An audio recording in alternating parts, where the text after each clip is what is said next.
August 12, 1985. A Boeing 747 loses its entire tail section at 24,000 feet. 524 people are trapped on a doomed aircraft with almost no control. For 32 agonizing minutes, passengers write farewell messages to their families, knowing they're going to die. The pilots fight desperately to save the aircraft, but physics is against them. When the plane finally crashes into a mountain, 520 people die instantly, making it the deadliest single aircraft disaster in history. Only 4 people survive. This is Japan Airlines Flight 123. Welcome to Black Box Secrets.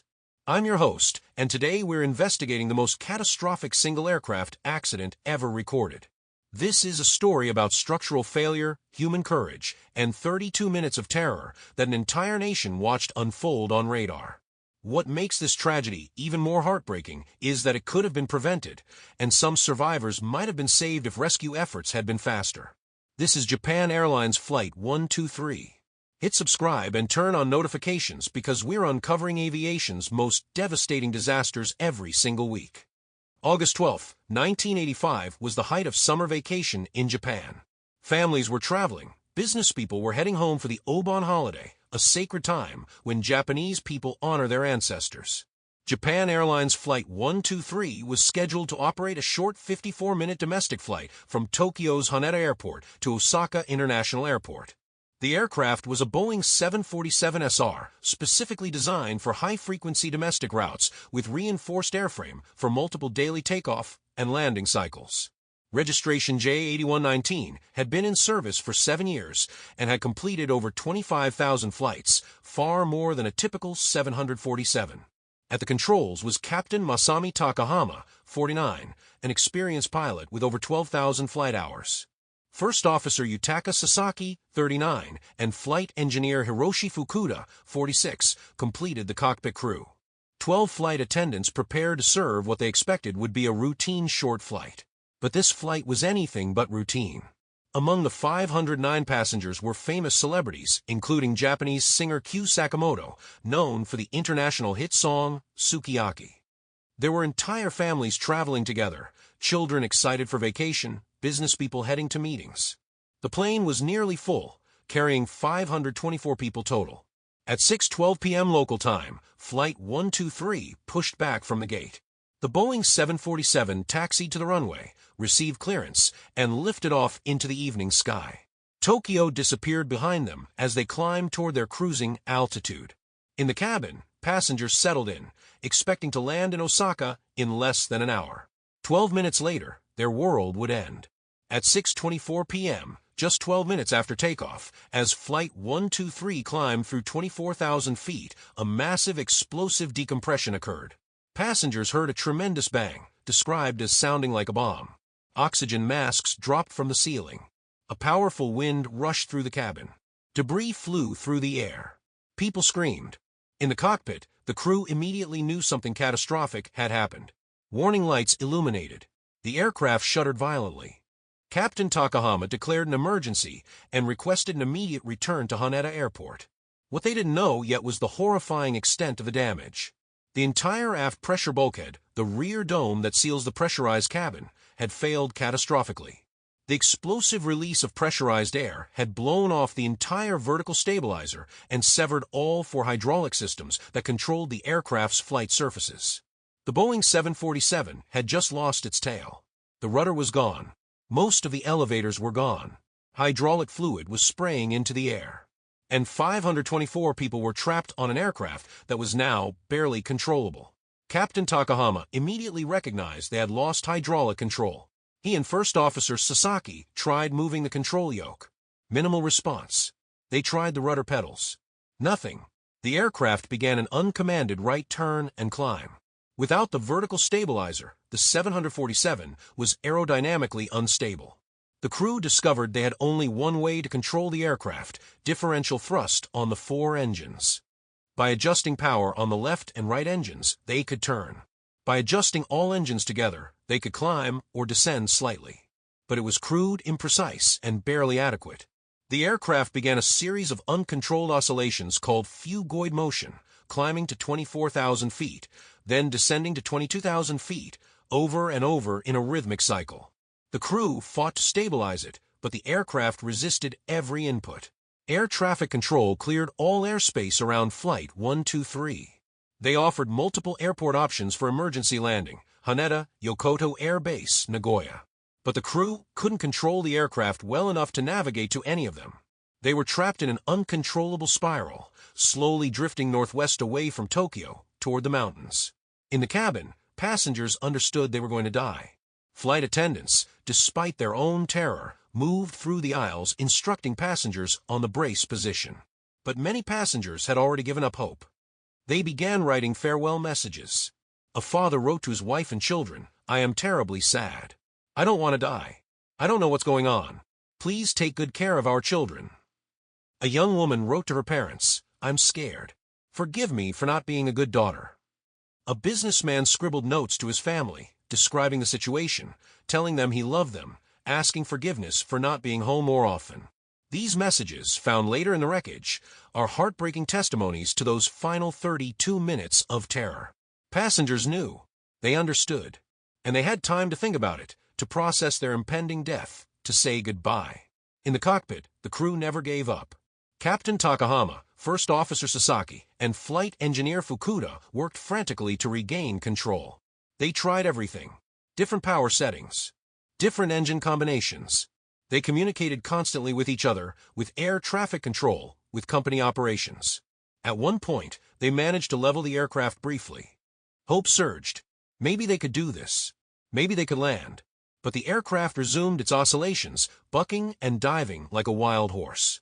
At 6:54 p.m., 32 minutes after the initial explosion, Flight 123 was northwest of Tokyo, approaching the Japanese Alps. The sun was setting, darkness was falling. The crew had been fighting for half an hour, but the aircraft was descending uncontrollably. Air traffic control tried to guide them. JAL 123, Yokota landing is available. But the crew couldn't turn toward Yokota. They couldn't control their heading. They could only watch as the mountains rose to meet them.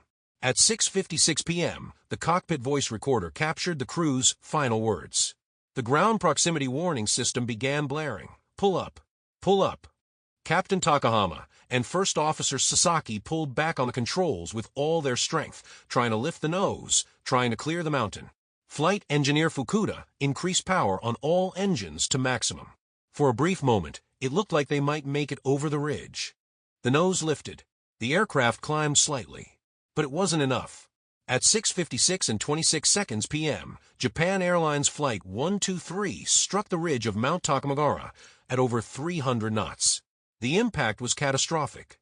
The Boeing 747 disintegrated instantly, the fuselage breaking into thousands of pieces that scattered across the forested mountainside. The fuel ignited, creating a massive fireball that illuminated the darkening sky. 524 people were on board. 520 died instantly from the impact forces. Only 4 survived, 4 women seated in the rear of the aircraft in a section that broke away but remained relatively intact during the crash sequence. Here's where the tragedy becomes even more horrifying. A U.S. military helicopter crew stationed at Yokoto Air Base witnessed the crash and immediately flew to the scene. They arrived at the crash site within 20 minutes, hovering over the wreckage. They saw survivors. They saw people moving in the debris, calling for help. The helicopter crew requested permission to begin rescue operations. They had winches, medics, rescue equipment. They could have saved lives that night. But Japanese authorities denied permission, insisting that Japanese self-defense forces would handle the rescue. The U.S. helicopter was ordered to leave the area. The Japanese rescue teams didn't reach the crash site until the next morning, over 14 hours after the crash. By then, many people who had initially survived the impact had died from injuries, exposure, and shock during the night. Survivors later reported hearing many voices crying for help in the darkness, voices that gradually fell silent as the night progressed. Some victims were found with injuries that were survivable if they had received immediate medical attention. The rescue delay was a second tragedy layered on top of the first. Investigators faced a massive task. The wreckage was scattered across a steep, heavily forested mountain. Recovering the cockpit voice recorder and flight data recorder took days.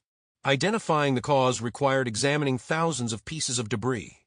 The investigation revealed a shocking sequence of failures: the initial damage, 7 years before the crash, in 1978, the same aircraft had suffered a tail strike during landing at Osaka, damaging the aft pressure bulkhead. Boeing engineers performed a repair, but the repair was done incorrectly. Instead of using a single splice plate spanning the damaged area, they used 2 splice plates with a splice in the middle, creating a weak point. The fatigue crack. Over 7 years and 12,000 pressurization cycles, the weak repair developed a fatigue crack. Each time the aircraft pressurized and depressurized, the crack grew slightly. Inspections failed to detect it. The catastrophic failure. On August 12, 1985, during the climb, the fatigue crack reached critical length. The aft pressure bulkhead failed catastrophically.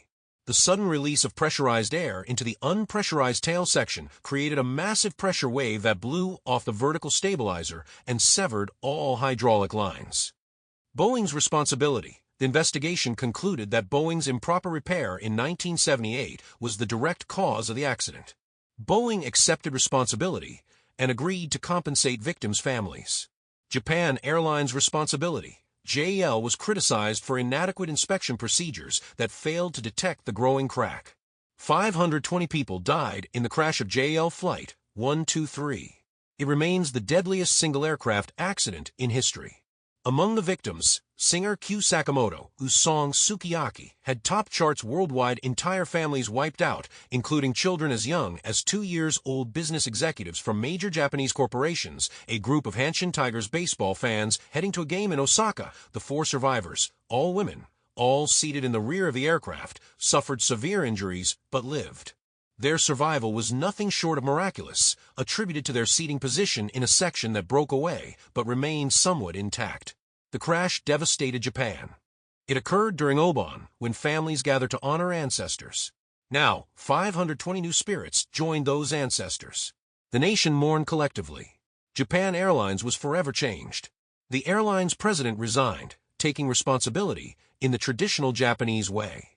Multiple executives resigned. The company implemented sweeping safety reforms. Boeing revised its repair procedures and enhanced inspection protocols for all 747s worldwide. The accident led to significant improvements in how structural repairs are performed and inspected. The crash site on Mount Takamagahara became a memorial. Each year on August 12th, families climb the mountain to honor their lost loved ones, leaving offerings, saying prayers, remembering. The 4 survivors, Yumi Okiai, Keiko Kawakami, Mikiko Yashizaki, and Hiroko Yashizaki, each told harrowing stories of the crash and the night they spent on the mountain. They described the 32 minutes of terror as the aircraft bucked and dove. They remembered the impact, the fire, the screams. They recalled the cold night on the mountain, hearing other survivors crying for help, voices that eventually fell silent.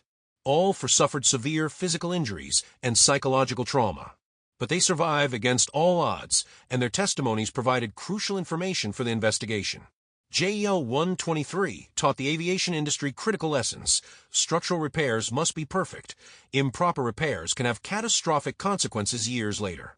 Every repair must be done exactly to specification, with proper oversight and documentation. Inspection protocols matter. Regular, thorough inspections using appropriate technology can detect fatigue cracks before they become catastrophic. Hydraulic system design. Modern aircraft now have more robust hydraulic system separation to prevent total loss of control from a single structural failure. Emergency response. The delay in rescue operations led to preventable deaths. This tragedy influenced emergency response protocols worldwide. Today, Mount Takamagahara is quiet except for the wind through the trees and the occasional visitor paying respects. 520 names are etched on memorial stones. Families still climb the mountain each August 12th, maintaining a vigil that has continued for nearly 40 years. The crash of Japan Airlines Flight 123 asks us to remember that aviation safety is written in blood. Every regulation, every inspection protocol, every repair procedure exists because someone, somewhere, died when it wasn't followed. The 520 victims of JAL 123 didn't die in vain. Their deaths made flying safer for everyone who came after. But they should never have died at all. A proper repair in 1978 would have prevented everything. 524 people would have landed safely in Osaka that evening. Families would still be whole. Singer Q Sakamoto would have sung more songs. Children would have grown up. All it would have taken was one correctly installed splice plate. How could the rescue have been handled differently? Should the U.S. helicopter have been allowed to begin immediate rescue operations? Share your thoughts in the comments below. And if you want more investigations into aviation's most tragic disasters and the lessons we've learned, subscribe to Black Box Secrets and hit that notification bell. We're uncovering the truth behind aviation's darkest moments every single week. Thanks for watching, and remember, every life lost teaches us how to save the next one.